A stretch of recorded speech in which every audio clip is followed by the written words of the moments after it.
Aux islamistes, sans aucune hésitation. C'est à eux que profite la mort de Chopin. Un dernier petit appel pour la France qui soutient la démocratie au Mali, la France qui combat les islamistes au Mali. Il est peut-être temps de regarder un peu ce qui se passe en Tunisie. Il est peut-être temps de regarder un peu ce qui se passe en Tunisie.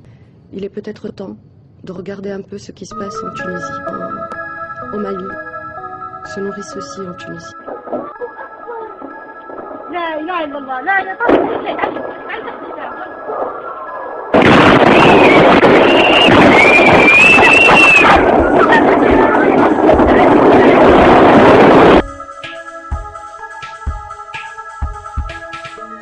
Nous proposons que le savoir-faire qui est reconnu dans le monde entier de nos forces de sécurité permette de régler des situations sécuritaires de ce type. C'est la raison pour laquelle nous proposons effectivement aux deux pays de permettre dans le cadre de nos coopérations d'agir en ce sens pour que le droit de manifester puisse se faire en même temps que l'assurance de la sécurité. أدان الرئيس الفرنسي فرانسوا أولاند مقتل المعارض التونسي برصاص وعبر عن قلقه من تنامي العنف في المستعمرة في تونس وقال مكتب الرئيس الفرنسي في بيان هذه الجريمة تحرم تونس. أدان الرئيس الفرنسي فرانسوا أولاند مقتل المعارض التونسي برصاص وعبر عن قلقه من تنامي العنف في المستعمرة في تونس Non, ça n'est pas un exemple. Est-ce que vous continuez à faire de la Tunisie un exemple des printemps arabes?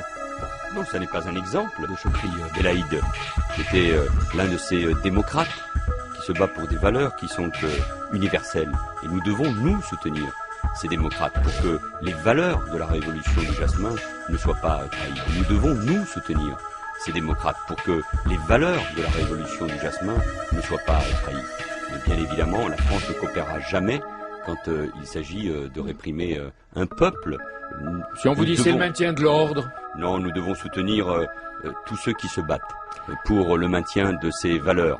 Et bien prendre conscience, je m'adresse évidemment à nos compatriotes, des dégâts, et le mot est faible, du despotisme, de cet islamisme qui aujourd'hui, par l'obscurantisme, nie les valeurs et cherche à enfermer notamment les femmes tunisiennes dans un voile, des dégâts, et le mot est faible, du despotisme, de cet islamisme qui aujourd'hui, par l'obscurantisme, nie les valeurs et cherche à enfermer notamment les femmes tunisiennes dans un voile. Le parti au pouvoir, Ennahda, est infiltré, influencé par les radicaux de l'islam dont vous parlez, par les salafistes, il en est même complice. C'est-à-dire qu'à travers ce que vous dites ce matin, l'Europe et la France ne doivent pas fermer les yeux sur la montée d'un fascisme islamique. Oui, il y a un fascisme islamique qui monte un peu partout, attention aux mots évidemment que nous utilisons, mais cet obscurantisme qui parfois porte le nom d'un certain nombre de frères musulmans.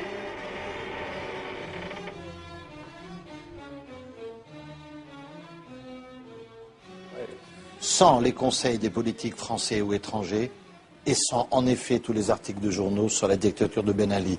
Ça veut dire que les peuples tout seuls, et attention vous étrangers, arrêtez de nous donner des conseils, parce que c'est un vieux réflexe, et les Français sont des spécialistes, des donneurs de leçons, et Antonio peut vous dire, pas d'ingérence. On est mûr, on est éduqué, on est civilisé, et la preuve, on l'a renvoyé sans retraite, y compris vous, monsieur le journaliste, qui en est fait un policier contre Ben Ali. Faire son travail, ça n'est pas son juridique. Ah si, parce que c'est donneur de leçons vu par le peuple tunisien. Antonio peut vous dire son opinion en tant qu'Espagnol.